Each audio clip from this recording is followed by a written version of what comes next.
Hello, friends. Welcome to yet another session on business communication skills. I am Professor Jahan Ara Pathan. Let us understand, why do we need effective communication skills? Well, it is very, very important to communicate with people, colleagues, your subordinates, your superiors, and of course, your ultimate stakeholders, that is, your customers. Mastering listening skills is the first and basic foundation of any communication skill.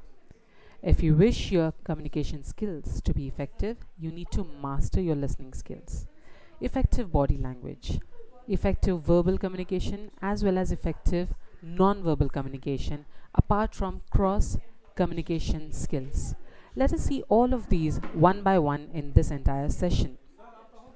Remember that the ultimate the ultimate product of any effective communication is to establish productive relationship. If you must establish productive relationship, you must master your communication skills. And here we present you the three drivers of successful communication. The first being our values, beliefs, and thoughts, which eventually will lead you to what we say and do. Your actions, your thoughts, your beliefs, entire thing will take you to the ultimate result of getting into your self fulfilling prophecy. Yes, to repeat it, remember, drivers of successful communication are thoughts, beliefs, and values. Eventually leads us to what we say and what we do, especially our actions. And yes, that all results in self fulfilling prophecy. Let us understand that in this given era, we all have entered into an age of virtual communication. When I say virtual communication, remember, it is not a face to face anymore. It's not the thoughts and views that you are just exchanging. You cannot see them completely. Yes, here is the need of catching up with those subtle emotions, subtle expressions, and your entire thought of why you want to communicate. Remember, communication in any form should be first and foremost respectful. Yes, that's the thumb rule of any communication. You cannot offend anyone just because you hold a high position. Sorry, you cannot. Yes, be respectful for anybody and everybody.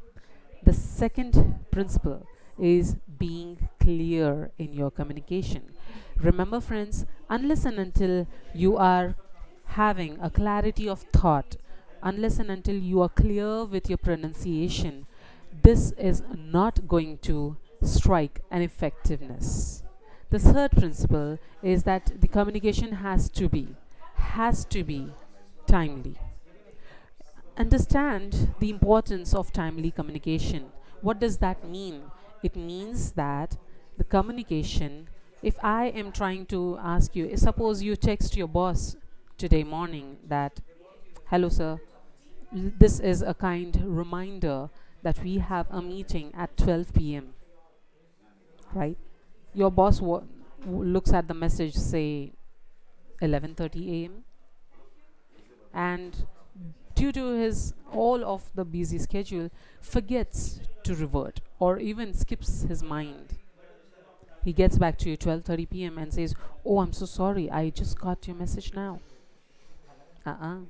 Timely communication is important. Being courteous. Yes. If you wish the communication should strike a chord, be courteous to anybody and everybody. Be kind. It doesn't cost you anything. And yes, the entire communication has to be a model so that people would want to replicate you. Why not? If your entire communication is respectful, clear, timely, courteous, and a model, you strike the right chords. Here we understand a few etiquettes and mannerisms in how you speak, how you communicate over telephone. The first thumb rule, yes, I insist, The thumb rule of any telephone etiquette is that you must answer the phone call before the third ring goes. Why is that so necessary? Because when you're speaking, especially to a stakeholder, and you answer your phone call before it rings the third time, it says, it communicates that yes, your call was awaited, your call is respected, you as a person are respected, are welcomed. Yes, if you want to have that kind of a balance, if you want to have that kind of a rapport with the other party that you are speaking with, do answer before the third ring. The second important telephone etiquette is that return calls the same day. Yes, my dear friends, it so happens that we get so busy in our daily schedule. You might be busy in a session like this as of now, because of which you have to keep away your phone. There are so many calls and messages that you might miss. However, whenever you are going to see, look back into your phones, please return the calls the same day. Yes, again, the respect, the courteousness, the kindness comes into picture. Do not eat or drink while you are on the phone. Yes, please do not do this because it is going to create a lot of distraction. First, second, it says that well, I'm really hungry and that is important to me and not the call. So please take care. Do not eat or drink while you are on the phone. Do not type while you're talking. It so happens that you're busy with your phone, you want to multitask, you want to switch between windows and all. Happens. However, while on phone call, do not type while you are talking because the simple reason that the keyboard is going to make some noise. It will, and that is going to be very audible to the other person on the other end. Again, a distraction. Again, it sends out a signal that sorry, boss, you are not important. My typing is. Stay away from this. Ask, is this a good time to speak? You should always have this courteous opening call. Ask before you continue with your entire call. Is this the good time to speak?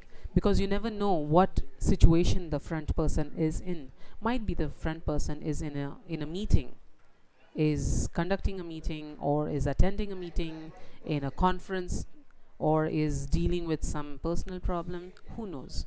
Better ask and be safe. Schedule your phone calls just like a meeting. That shows how serious you are with your phone calls. After all, it's business, right? You should be serious. Avoid cell phones and pagers in meetings. It is a given norm that once you are in a meeting, your telephones, your pagers, nobody uses a pager right now, fine. However, your cell phone should be away. It should be in silent mode and turned flipped. Why turned flipped? Because it doesn't blink. The moment it blinks, it is going to distract you. So turn it around and put it on the silent mode. Do not mumble. Please do not. And determine your greeting. Yes, you should have some dedicated opening greeting, as in, hello, friends, how are you? A greeting, right? The same way, over a phone call, good morning, Mr. So and so. Good evening, Miss So and so. You are determining your greetings. Written communication. When we are going ahead into written communication, remember, my dear friends, it is a permanent record. So you need to be extra cautious in terms of written communication than a verbal communication. The first thing, what are the reasons for effective written communication? The first and foremost, the reason for communication is that it provides information, right? It is going to give you a request or a persuasion. So if you want to make a request, or you want to persuade something, maybe you are seeking some approval of some kind of a proposal, your written communication is needed. Hence, it needs to be effective. It is effective for documentation. Remember, all your written communication is a proof, is a final record, is a documented evidence. You need to be really very careful about it. What are the advantages of written communication? The first and foremost, it is to establish a permanent record for a proof of agreements and it encourages accuracy and logic.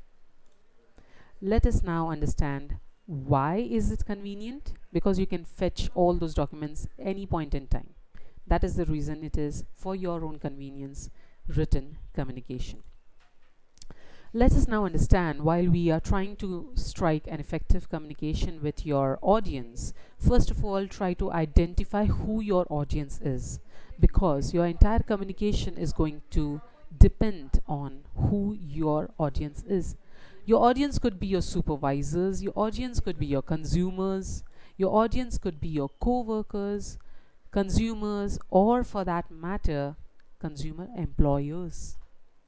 So you need to be a little careful as to modulate, as to customize your entire communication depending on your audience type. Now, when you're trying to prepare to write, before you create a written message, consider the following questions to help organize your thoughts.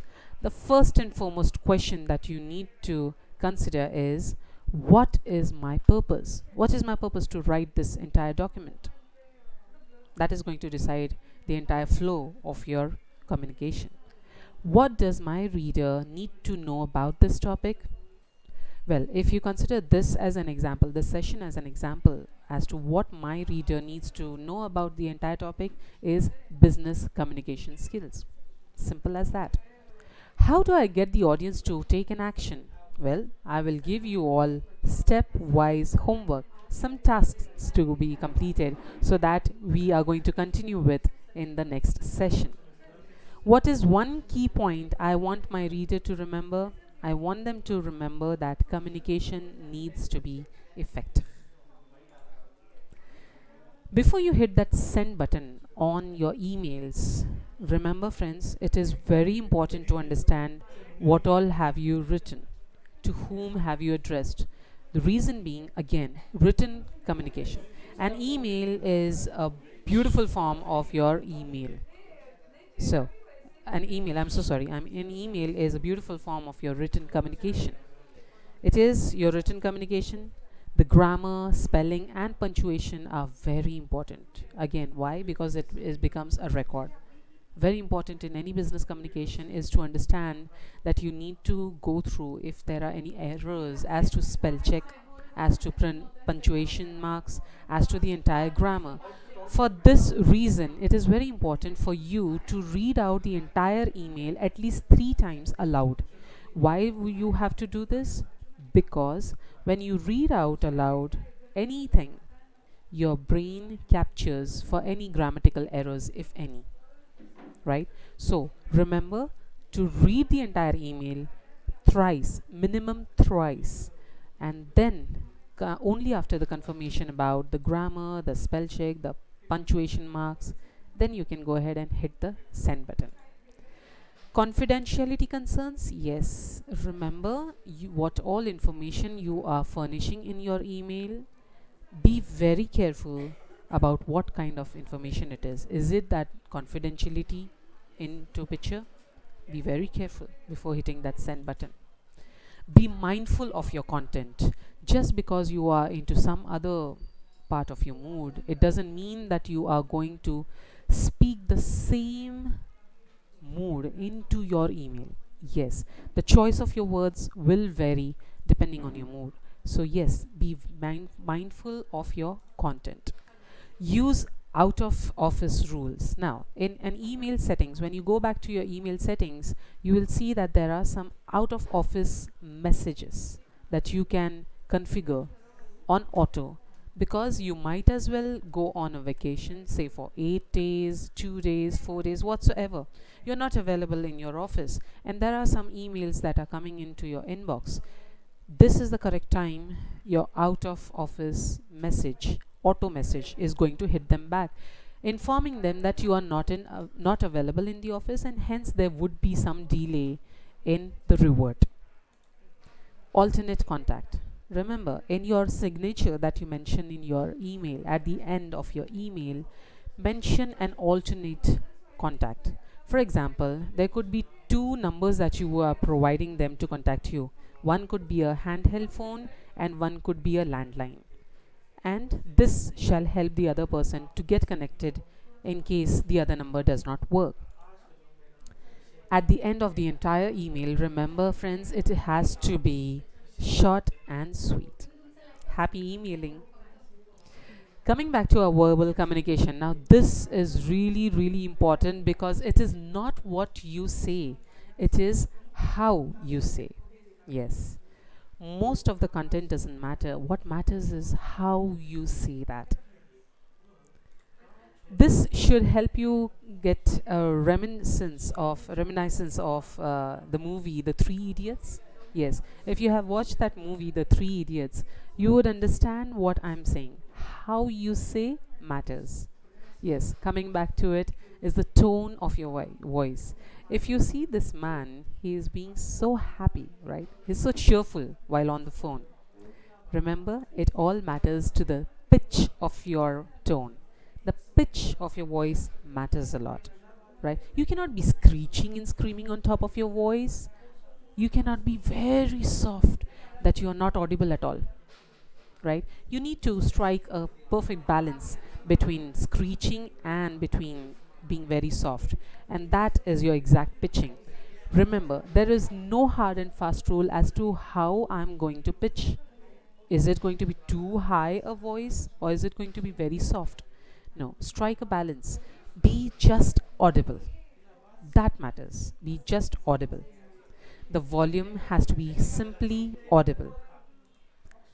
Emphasis. When I talk about emphasis, remember, friends, it's all about certain words that you are going to emphasize on, right?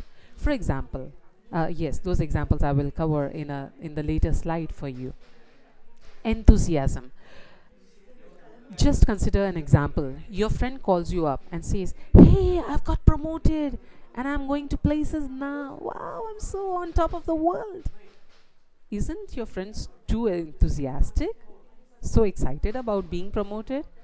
And if you are a dead fish, you return the entire call saying, "Oh, yeah, congratulations." Come on, what happened to you? No. How would you revert to this phone call? Of course, you're going to show equal enthusiasm to your friend's promotion.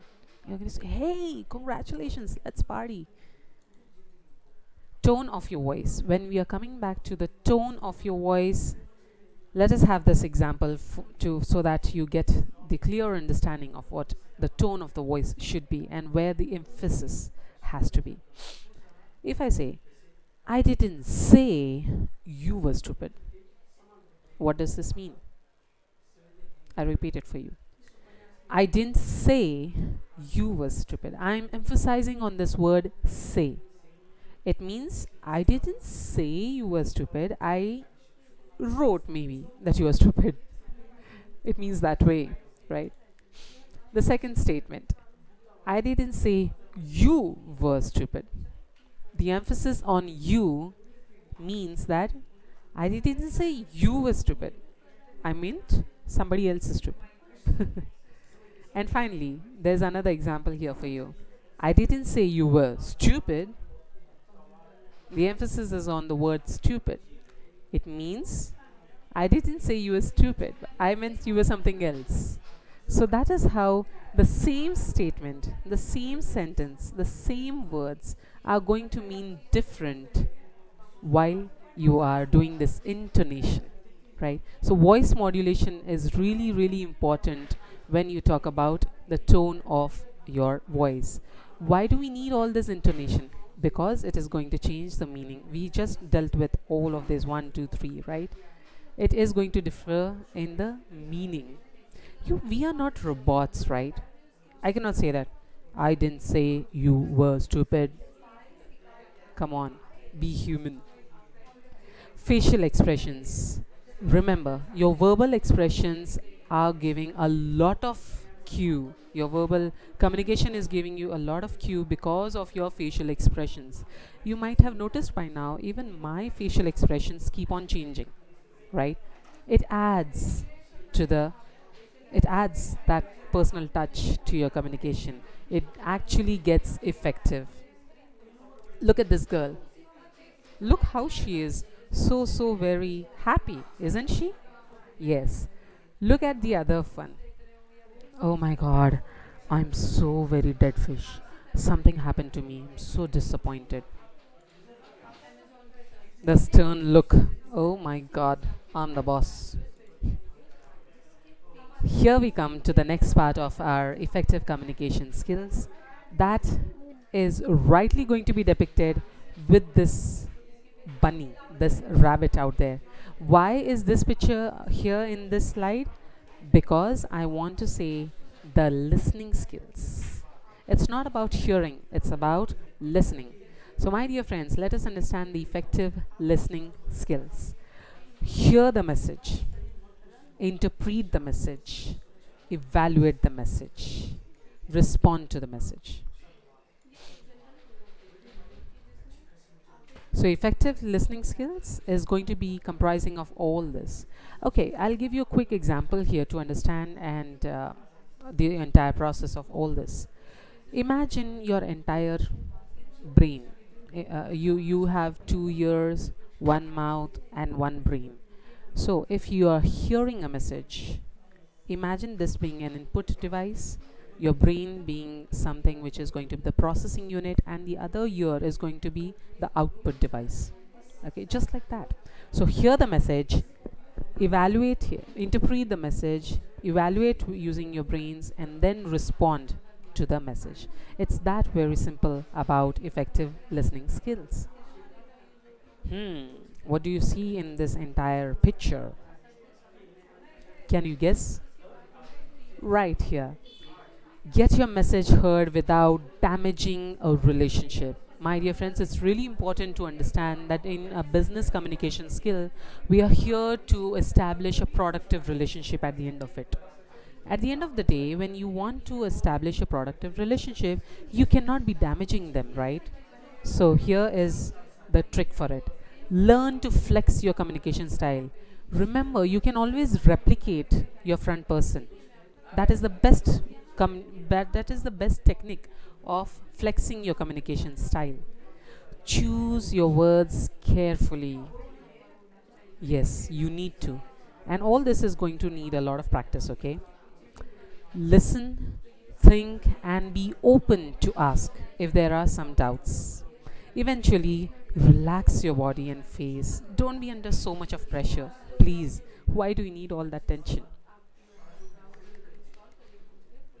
You have dealt with the maximum part of your effective communication skills by now, and here we have the beautiful Angelina Jolie appreciating you all. So, how do you feel at the end of this session?